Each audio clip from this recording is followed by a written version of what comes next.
Bom dia, gente. Estamos aqui nessa manhã gelada de segunda-feira para retomarmos aí o estudo do Tribunal do Júri. Mas antes de voltar a tratar da nossa matéria, eu fiz aqui no quadro um calendário de como é que vamos fazer de agora para frente a nossa disciplina até o final do semestre. Você pode ver que hoje, 25/5, aula, segunda-feira de semana que vem também aula, e na segunda da semana que vem eu encerro o conteúdo.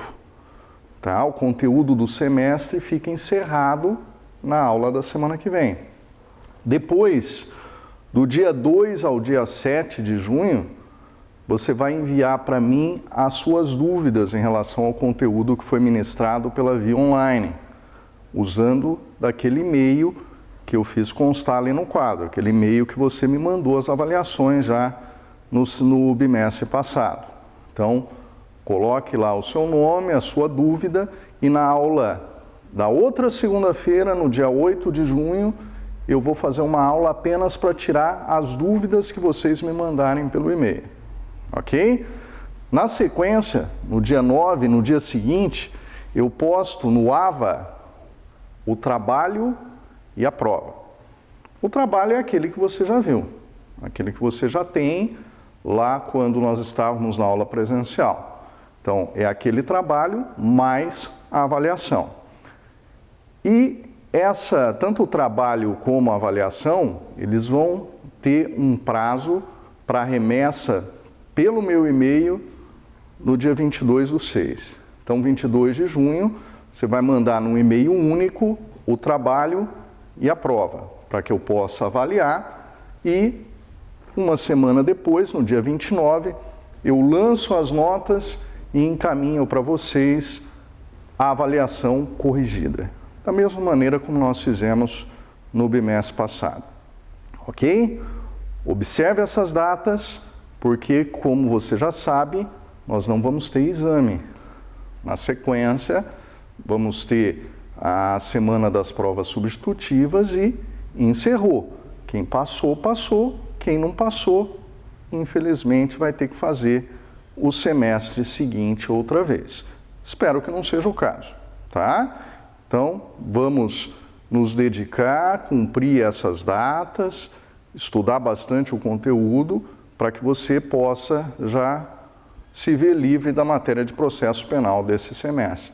Para quem sabe, já no começo do segundo semestre, nós voltamos a ter as nossas aulas presenciais. Tá entendido? Ok? Pois bem. Gente, vamos retomar então o estudo do Tribunal do Júri. Tá? Na aula passada, eu te disse que o procedimento do júri é bifásico. Ele tem a fase do sumário da culpa, que é a primeira fase do procedimento, e depois tem o juízo da causa, que é a segunda fase.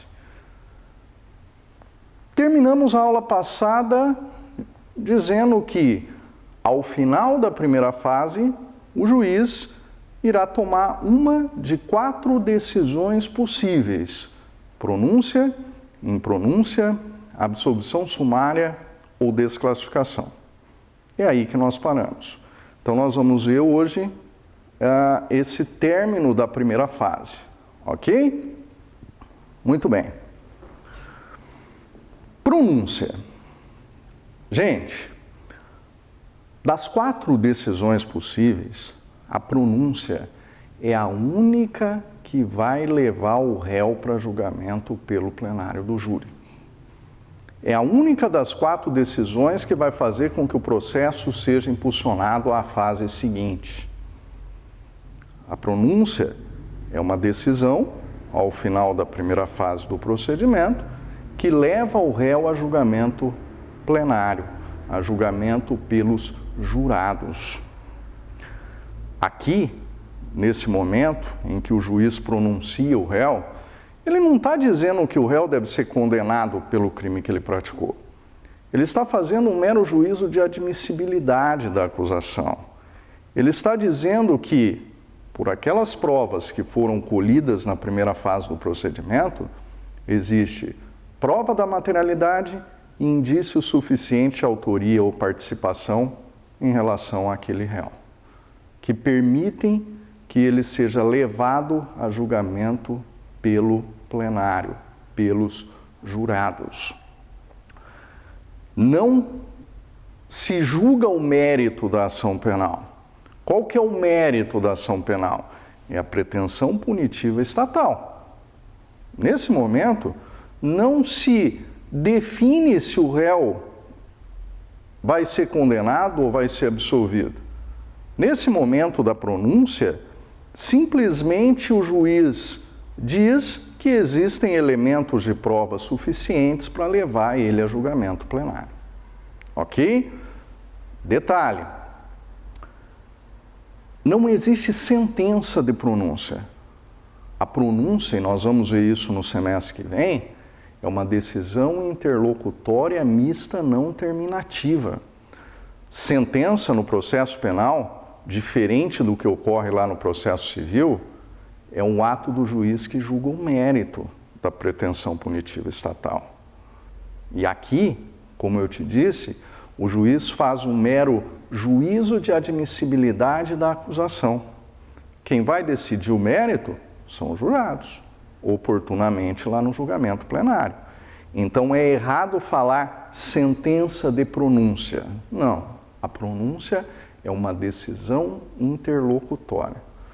Isso nós vamos ver depois no segundo semestre, ok?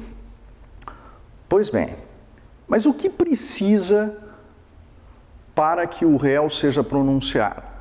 Como eu te disse, prova da materialidade, indício suficiente de autoria. Nesse momento, vigora o princípio do indubio pro societatis. Se você verificar o artigo 413 do CPP, você vai verificar que, havendo dúvida, o réu deve ser pronunciado e levado ao julgamento pelos jurados. Cabe aos jurados, juízes naturais da causa, decidir se o réu deve ser condenado ou absolvido pelo crime que está sendo a ele imputado. Tá?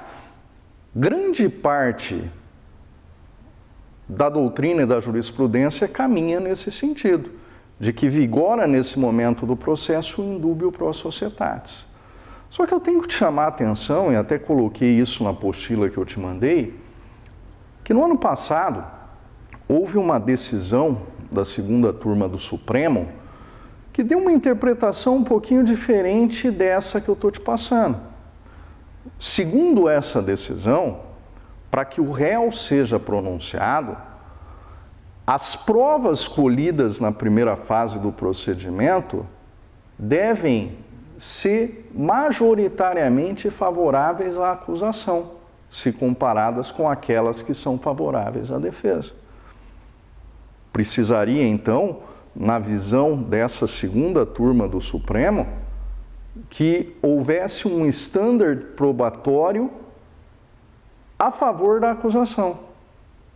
Isso vem contra aquilo que a doutrina e a jurisprudência vinham pregando até aquele momento. Então, quero te chamar essa atenção, porque nos livros de doutrina, provavelmente você vai encontrar essa definição de que nesse momento do processo vigora o indubio pro societatis.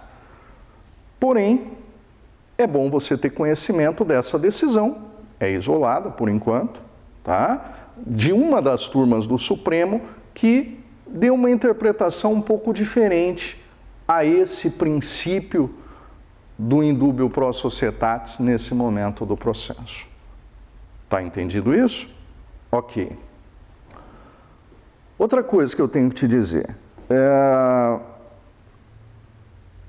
nós vimos lá na aula da semana passada que pode acontecer que, junto com um crime doloso contra a vida da competência do Tribunal do Júri, exista algum crime conexo que não se enquadre nessa categoria. Se houver a pronúncia pelo crime doloso contra a vida, essa pronúncia arrasta consigo o crime conexo, fazendo com que esse crime conexo, lá na frente, venha também a ser julgado pelos jurados. Então, se o réu está sendo acusado de homicídio em conexão com estupro, a pronúncia pelo homicídio doloso arrasta consigo o crime de estupro, de forma que ele vai ser pronunciado pelos dois delitos e levado a julgamento plenário pelos dois delitos. Tá? É uma consequência da pronúncia, tá certo? Joia. Pois bem, as qualificadoras. Pode ser que o crime de homicídio ele tenha qualificadoras atribuídas ao réu. Como é que funciona o tratamento das qualificadoras quando o juiz pronuncia o réu? É pacífico o entendimento de que as qualificadoras elas devem fazer parte da decisão de pronúncia. O juiz, ao final dessa primeira fase do procedimento, ele só pode excluir a qualificadora se ela for manifestamente inadmissível, ou seja, se não houver prova alguma da incidência daquela qualificadora. Eu tenho visto, hora ou outra, alguma decisão judicial que destoa um pouco desse entendimento, tá? Mas são decisões isoladas. Para todos os efeitos, leve em consideração que as qualificadoras devem ser incluídas na decisão de pronúncia para que os jurados, que são os juízes naturais da causa, possam decidir se o réu deve ser ou não condenado por aquela qualificadora. O juiz, nesse momento, só deve afastá-las se forem manifestamente inadmissíveis, ou seja, não haver prova alguma da incidência delas naquele caso concreto. Tá certo? Joia. Quais são os efeitos da pronúncia?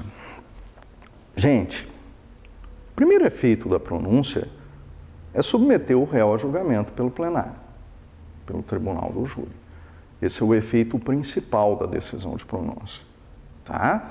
Mas além desse efeito, também existe a fixação dos limites da acusação a ser decidida em plenário. Tá? Como é que é isso? Imagina que o réu está sendo pronunciado por homicídio simples.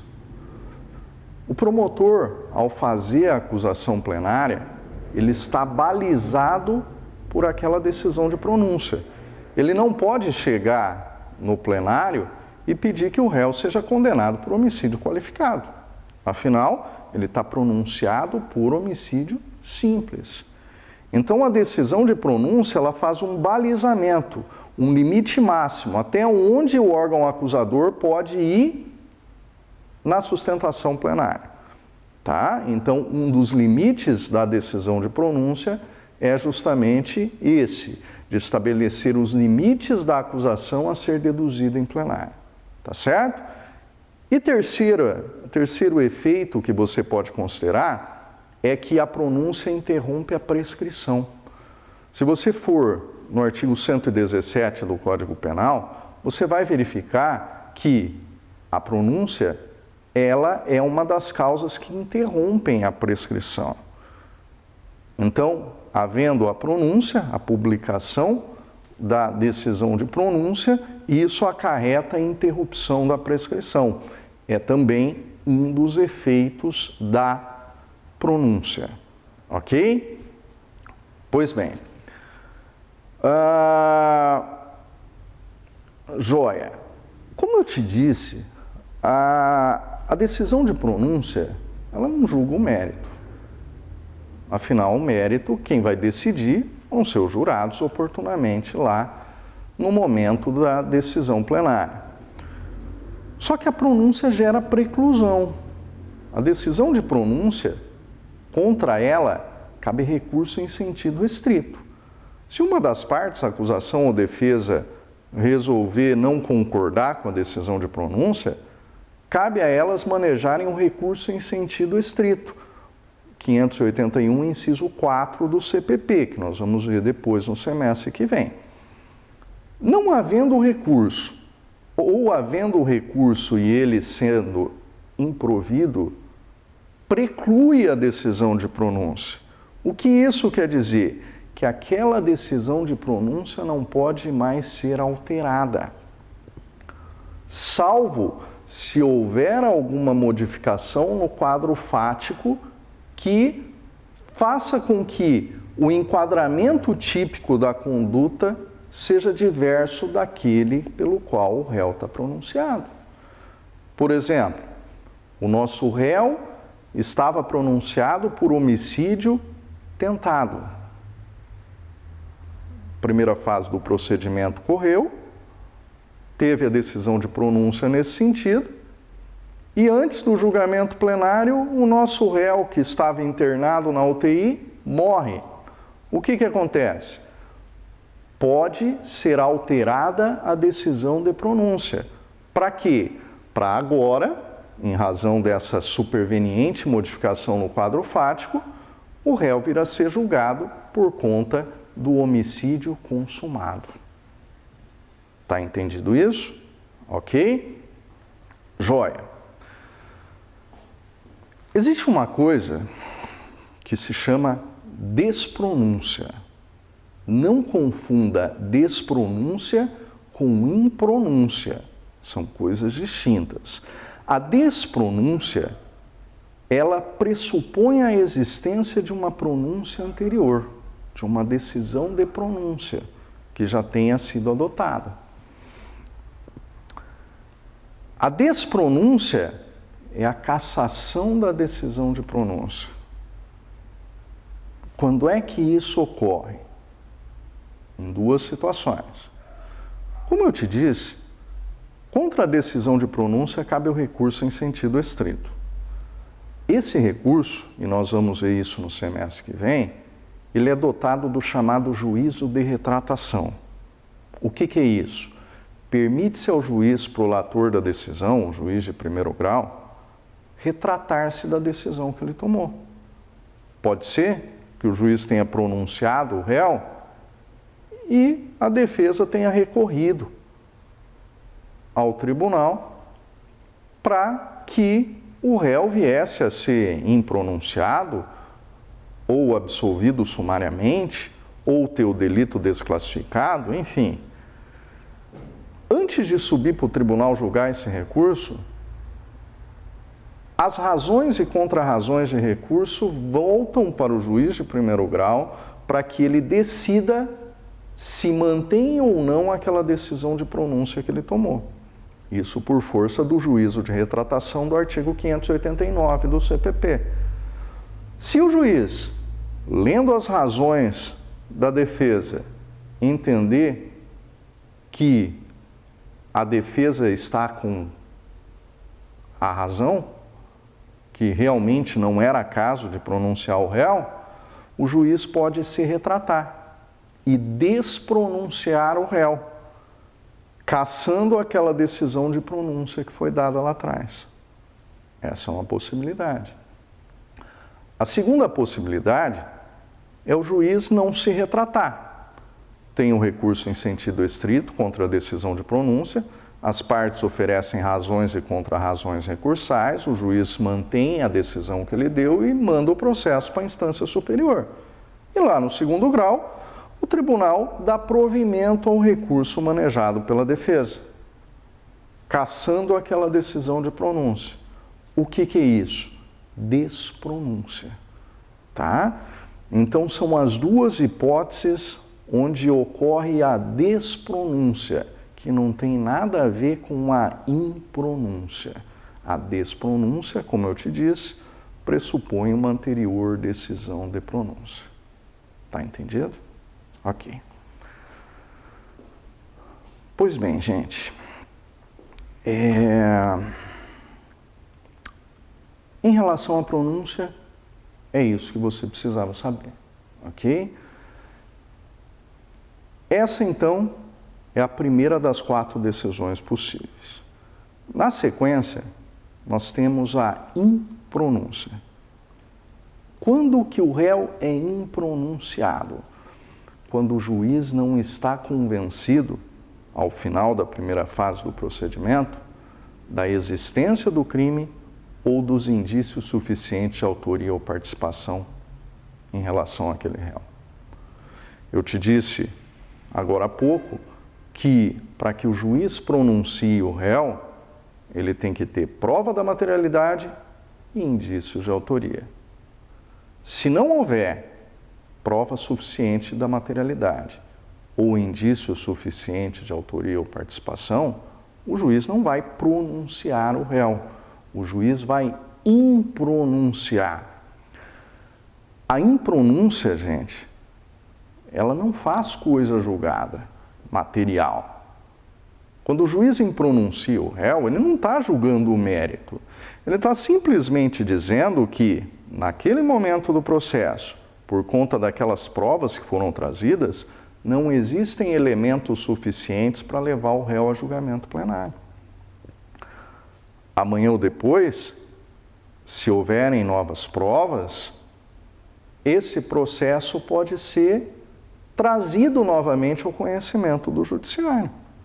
Enquanto não houver a incidência de uma causa extintiva de punibilidade, dentre aquelas do 107 do Código Penal, esse réu pode vir novamente a ser processado por esse crime. Por quê? Porque a impronúncia não fez coisa julgada material. Tá? Se houverem novas provas, a situação pode ser reanalisada. Tá? Então, a impronúncia, gente, ela põe fim a essa primeira fase do procedimento e ao processo. Nesse caso, o recurso contra ela cabível é o de apelação. A impronúncia não é sentença, porque, como eu te disse, ela não julga o mérito. O juiz não examina se o réu deve ser condenado ou absolvido. Ele simplesmente diz que, por aquelas provas, não há elementos para levar o réu ao julgamento plenário. Mas, como encerra o processo, o recurso cabível é a apelação. Tá? Então, aquela parte que não concordar com a decisão de impronúncia, recorre através da apelação. Como eu te disse, não é sentença. É também uma decisão interlocutória mista. Só que aqui é uma mista terminativa. Por quê? Porque encerra o processo. Tá entendido? E o que ocorre com o crime conexo? Suponha que o sujeito estava sendo acusado de homicídio e estupro. O juiz impronuncia pelo homicídio, por entender que não há prova da materialidade ou indício suficiente de autoria. Ele vai poder julgar o estupro? Não. Ele vai pegar o estupro e remeter para o juiz competente. Ele só estava tendo competência para julgar o estupro porque ele era conexo ao crime de homicídio. A partir do momento que o juiz impronuncia o réu pelo crime de homicídio, ele está desautorizado a julgar o crime conexo. Ele tem que pegar esse crime conexo e encaminhar ao juízo competente para que ele possa julgar. Tá entendido isso, gente?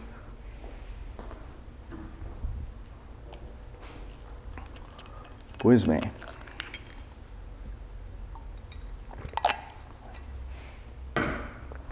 Pronúncia, impronúncia, absolvição sumária. Gente,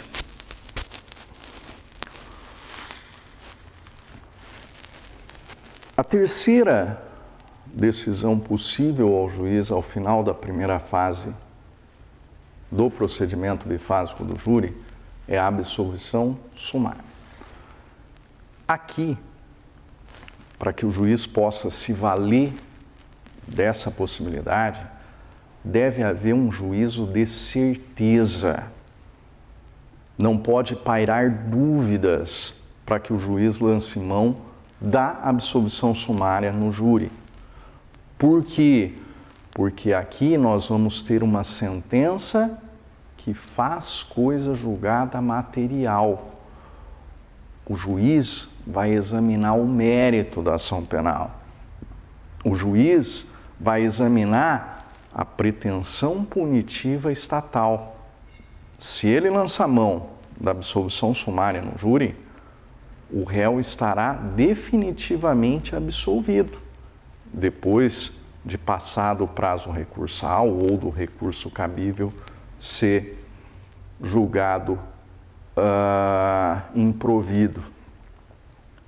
Por isso, aqui eu te digo, o juiz só vai lançar mão dessa hipótese se houver prova incontrovérsia de uma das situações que eu vou te passar agora. Se tiver dúvida, ele não pode absolver sumariamente. Ok? Absolvição sumária. Quando é que o juiz absolve sumariamente o réu? Nessa fase, primeira fase do júri. Primeiro, quando estiver provada a inexistência material do fato. Veja, não estou dizendo quando não houver prova da existência do fato. Não, não é isso. É quando estiver provada a inexistência material do fato. Juízo de certeza. Por exemplo, o réu estava sendo processado por homicídio consumado e, de repente, a vítima parece mais viva do que nunca. Está provado que o fato não ocorreu. Então, o juiz vai absolver sumariamente o réu. Segundo, quando estiver provado de maneira inequívoca, incontroversa, que não foi o réu o autor do delito. O delito ocorreu, mas está provado que não foi o José, foi o Sebastião que matou. Não pode haver dúvida. Se houver dúvida, tem que levar a julgamento plenário para que os jurados possam decidir. Agora, se estiver provado com 100% de certeza de que não foi o réu, mas que foi uma outra pessoa que praticou o delito, esse réu deve ser absolvido sumariamente. Terceiro, quando houver a atipicidade do fato, estiver demonstrado que o fato é atípico. O crime é fato típico, antijurídico e culpável. Se eu não tenho fato típico, eu não tenho crime. Tá? Estando provado, então, que o fato é atípico, o réu deve ser absolvido sumariamente. Ou, em último, quando estiver presente a prova de maneira inequívoca da existência de uma causa excludente de criminalidade ou de isenção de pena. Está provado, por exemplo, com 100% de certeza que o réu matou sim, mas matou em legítima defesa.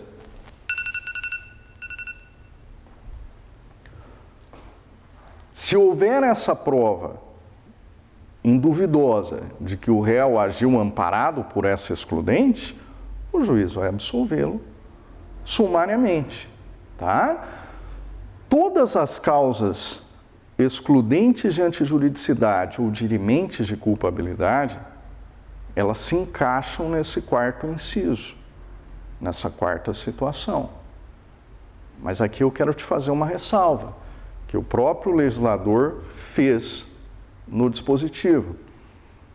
Qualquer causa excludente da criminalidade ou de isenção de pena, salvo a inimputabilidade mental, exceto se essa causa for a única tese de defesa sustentada pelo réu. Como é que é isso? Pode ser que nas alegações finais, ao final da primeira fase, o réu venha a sustentar negativa de autoria e inimputabilidade por doença mental. Se ele estiver alegando essas duas teses de defesa, o juiz não pode simplesmente absolver ele com base na inimputabilidade mental ao final da primeira fase. Por quê? Porque ele tem uma tese subsidiária, que é a negativa de autoria.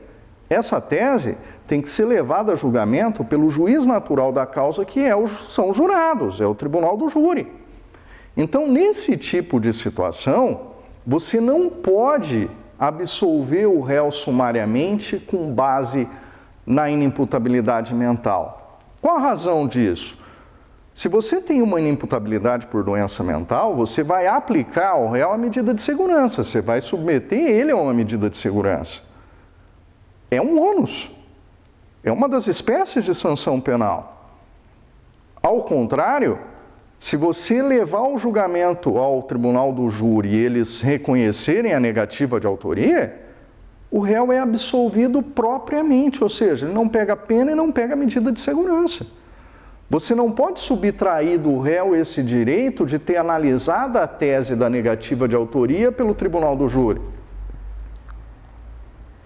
Está entendido? Agora, se a tese do réu for exclusivamente a inimputabilidade mental, ou seja, o fato ocorreu e o réu confessa que foi ele que matou, mas ele só alega inimputabilidade por doença mental, pode o juiz, nesse caso, absolver sumariamente ele? Sim.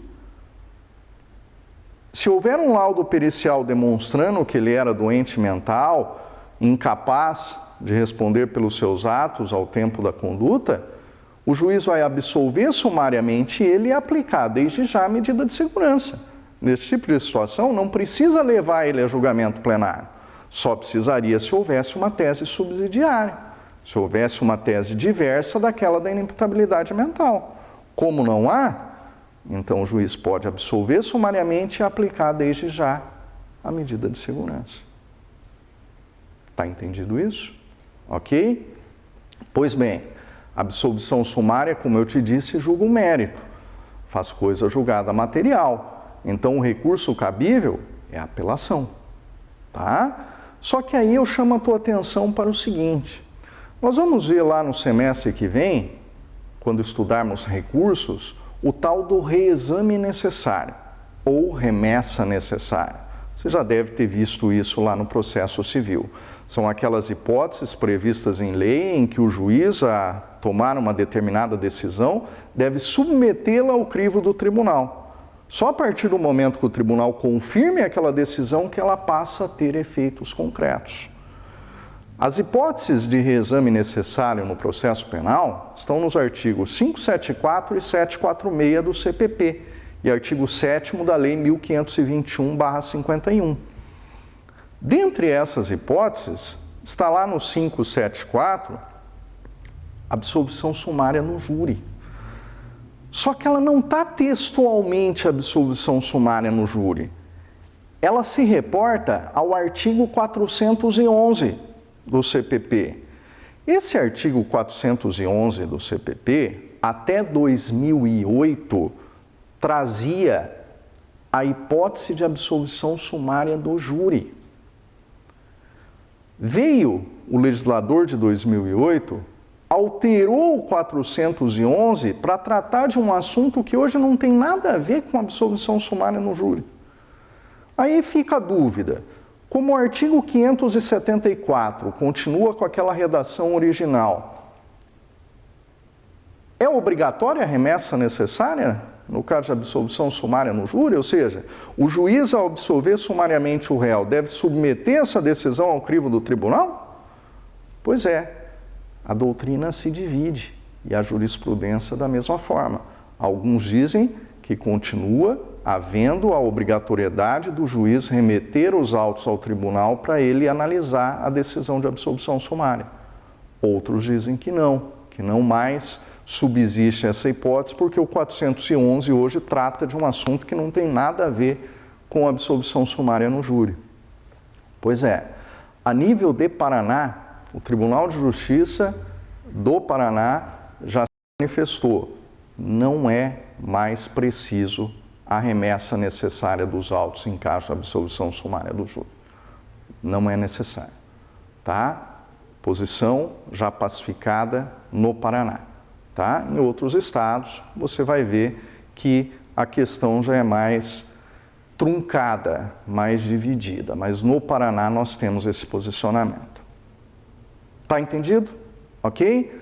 Encerro a aula agora, pelo adiantado da hora. Na sequência eu volto com a desclassificação e o começo da segunda fase do procedimento. Ok?